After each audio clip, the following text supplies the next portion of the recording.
welcome to In the Community. And right now I'm visiting with Orlando Dozier. And Orlando, it's my understanding you are running for the Oxnard City Council. Yes, I am, and thank you, Bill. Thank you for interviewing me and taking some time out to let me get my message out to the public. All right, so you've decided to run. What prompted you to throw your hat into the ring? Well, this isn't my first time running. This is actually will be the third if I count a special election. But the short reason is I want to help the community. And the long reason, what stems or what that stems from is I used to be in the military, and the military has this misconception that they're kind of bad to the community. So when I was active duty, I made sure that I always got involved in whatever community I was stationed at. So when I lived in England, I played cricket, which is a fun game. When I lived in Germany, I played American football.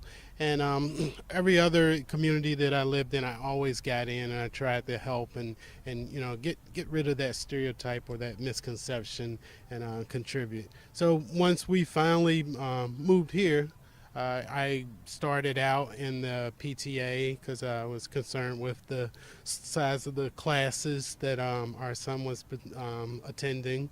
And from that, it took us about 5 years to save some money. We lived on the south side, and we finally saved up enough money to move out here to River Park, which is a great community, a lot of friendship, and we met a lot of friends here. But when I moved out here, I became involved with the my HMO, Homeowners Association. I'm sorry, I said that backwards. Homeowners Association, and that started getting me to go to City Hall and to get involved with a lot of decisions that were impacting our neighborhood. And from there, it moved on to I joined and ran for and was elected to our neighborhood council. So I had a better voice and more time to interact and make sure that our concerns were heard at City Hall. And from there, that was the next step was to run for office itself. So when you were looking at the HOA or the Homeowners Association, obviously you saw a need there to help out. Yes. If you were to describe for me what are your biggest concerns right now, today, for the city of Oxnard? Well, my main concern is the city spent millions of dollars getting their financial house in order. There's a lot of controversy about bringing in consultants and the amount of money that the consultants charged. But in the end, we had auditable books. The books were audited, and now the state is going to come in and they're going to do a separate audit to make sure that everything's okay. If the city passes that, that tells me that the city's on firm financial ground. It's been over 10 years since we would be able to say that we're on firm financial ground. And from there, we can start working on things within the community to help us better it. An issue, for example, out here in River Park is everyone who lives out here pays into a Melrose, and that Melrose helped pay for this beautiful park we're standing in and help pay for the collection and the 14 parks that were built and turned over to the city. But there's some trade-offs to that. So there are a lot of issues from the Melrose to on the south side. We have communities that are paying maritime services, a tax or a bill that was passed on to us from the county when we took possession of our harbor. That's something that needs to be looked into. We've got concerns even further along the coastline with short-term renters. There's no city ordinance governing that type of rental. So now you're referring to the Airbnbs. Yes, Airbnb, correct. So now we have residents against residents because those decisions are being decided in homeowners associations instead of having a city ordinance in place. So those are some of the things that I want to address, because all those things that I talked about touch base to our middle class, to the homeowners, the people who have invested their money and they're committed themselves to making this city a better place. And without the homeowners, we won't be able to do the things that other people like for us to do and reach out and help the ones that can't help themselves. It's all tax based, and the middle class is they're the taxpayers. So. All right, let's take a look around the city of Oxnard. You've mentioned a couple of places. What about downtown Oxnard? What do you see in your vision for the growth and development of Oxnard for the downtown area? Downtown is prime for us to redevelop and to make it into the jewel of the city. And the reason why I say that is because we have beaches on the south side, and now we have a lot of new development and shopping and well, not necessarily sports venues, but venues where there can be music and concerts and other types of festivities in the north side. So what the center offers is a place where we can identify or we can highlight what's unique about Oxnard. We can show our heritage from the heritage that spills over from La Colonia and the labor movements and so forth, to just putting together communities from community activities like our farmers market. I foresee, since our junior college has a very active film department, I can foresee highlighting a lot of the local produced films in our local in our theater downtown, because it's in competition with the theater out here. But we can use that theater to highlight, the uniqueness and the quality and the types of students that we have local. So I'm looking for the downtown to be, the highlight, the thing that shows people who come into Oxnard, hey, this is what's historical about Oxnard. This is what's unique about Oxnard. Now, we do need to change it so that it'll be more pedestrian friendly. We just got back the Highway 1 or Oxnard Boulevard. So now we need to convert that from a highway and the types of businesses that are found along highways to a pedestrian area where you've got places where people can stop and get coffee or buy a newspaper or get something to eat.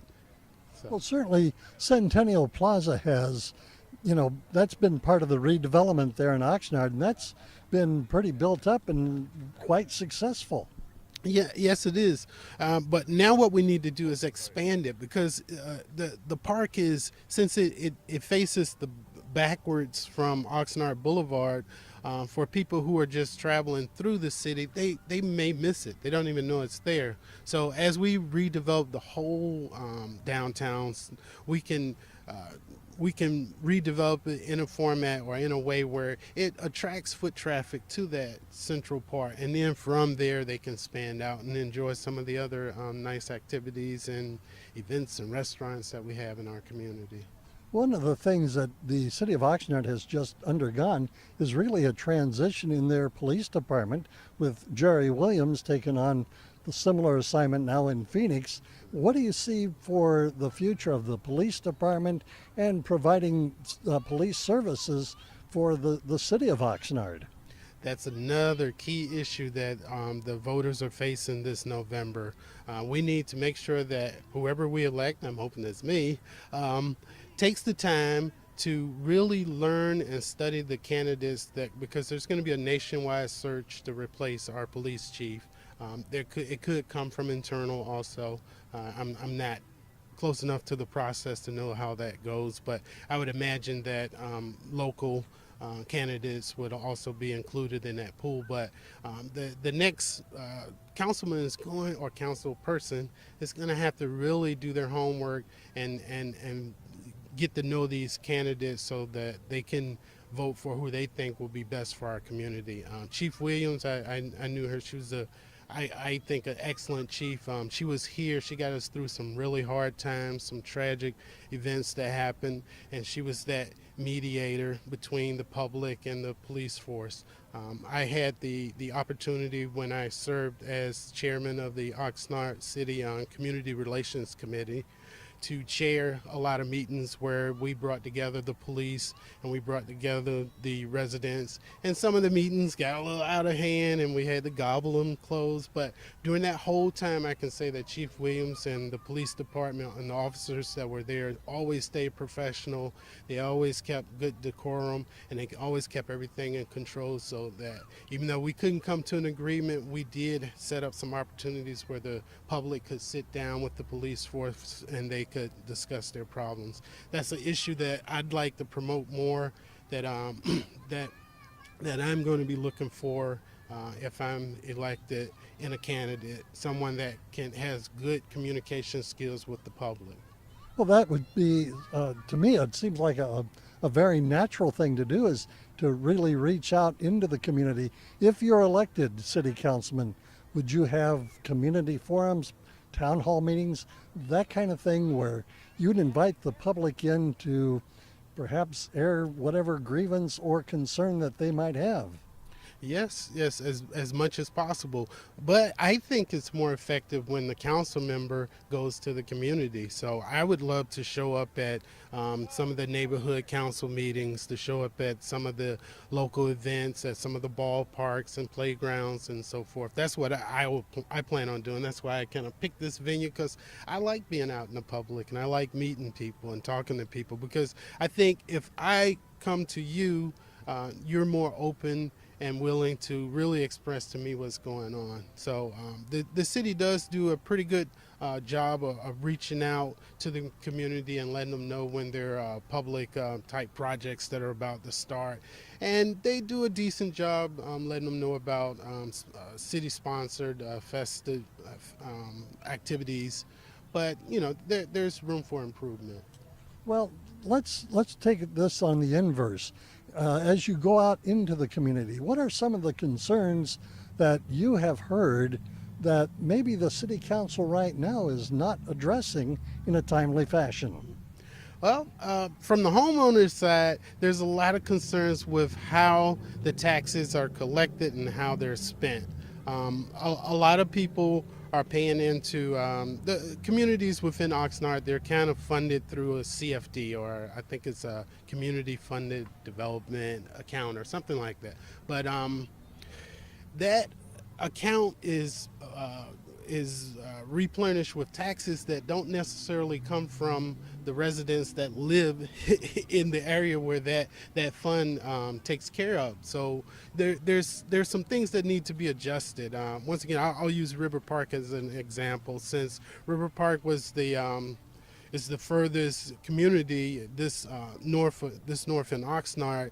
A lot of the through roads had to be developed just for this community. So those roads are now tied to CFDs that are paid for by just the residents of River Park. We have the new wagon wheel coming online, so I would look for ways to help share that and spread that evenly. There's some concerns also with the new wagon wheel development where it's coming online. There's going to be maybe 1,000 or more units, homes and apartments, but there's no school. So now we're going to have a problem with the elementary schools that are close by being overpopulated, the middle schools being overpopulated, and there was plans to provide a school, to renovate a existing facility, but that fell through and the city didn't follow through with that. So residents are concerned with that. They see the new development coming up. The schools in this neighborhood, they're already up to probably 30 plus students per class. So, we're talking more trailers, more overcrowding, really wearing down our educators. So we need to address that. And I'd like to get out in front of that problem before it happens and wagon wheel is complete. Well, with the wagon wheel development, a lot of people would say, why did the city tear it down? That's part of the history of the city of Oxnard. That's true. They did destroy one of the favorite landmarks in the bowling alley. My son and his friends, they have a lot of good memories there, and it was an active money-making place and well respected. But in order for the new development to go forward, they needed the whole lot that the property is being built on. There were also some other concerns with shoring up the foundation, also since some of the buildings were really old, a lot of them may not have been able to be renovated or pass inspection without a major redevelopment. For earthquake purposes and other things. Exactly. All right. We're running out of time. I'd like for you to take a look at that camera and just really talk to our viewers and let them know that you're out there. You want to be a part of the Oxnard City Council, and so give us your best pitch about why you, Orlando Dozier, should be on the Oxnard City Council. Okay, my name is Orlando Dozier. I'm a candidate for the Oxnard City Council, and I would like to have your vote this November. The reason why I'm running is because I do feel that I am the most qualified candidate on the ballot, and if anybody doesn't think that, they shouldn't be running. The things that I think that qualify me are my life experiences and my involvement in the community. I'm a current planning commissioner. I was the chairman of the Community Relations Commission, so I've seen our local government on both sides, from the side of helping people, the community, to watching and monitoring large-term or large-type projects be developed. So I have professional skills that I think the city sorely needs right now, with our financials finally coming into a good place where we can take a look at it. And then I would just like to say that as there are a lot of candidates running, and that's not uncommon for California. There's always a lot of candidates running for any position. But I would like for the public to take the time and ask each of us candidates specific questions on how we plan to fix something. What are we bringing to the table that we think will help the city run better? Because it's always said, because it sounds cliche, but this is a critical election for the city of Oxnard. We've got things from deciding how long we want to keep our open spaces safe with the SOARS initiatives. We've got concerns with how to go about the water taxes, whether to increase them or whether to keep them where they are. So we've got, we're looking for a new police chief. We're looking for a new fire department chief. We're looking for a new finance director. There's so many key positions that the next city council member is going to have to vote on, that they really need to know their homework. So with that being said, I ask the public for their support, and I hope that you consider me for your vote in November. All right. Thank you again for it. Well, you're more than welcome. And Orlando, do you have a website where people can go to and read more about you and learn about what your positions are when it comes to finding out whether they're going to vote for you or not? Yes. You can visit me at orlandoforoxnard.com, and also if you search on Facebook, Orlando for Oxnard, you'll find all the links, and I always write some narrative to whatever link or whatever article I'm commenting on, so you know my position. And I make my positions publicly known because I want people not to be surprised or to know these are the things that I stand for and how I feel. So orlandoforoxnard.com or Orlando for Oxnard on Facebook, and you can catch up with everything I'm involved with. All right. Orlando Dozier has been our guest. I'm Bill DeFoi. You've been watching In the Community, a production of the Heritage Media Group.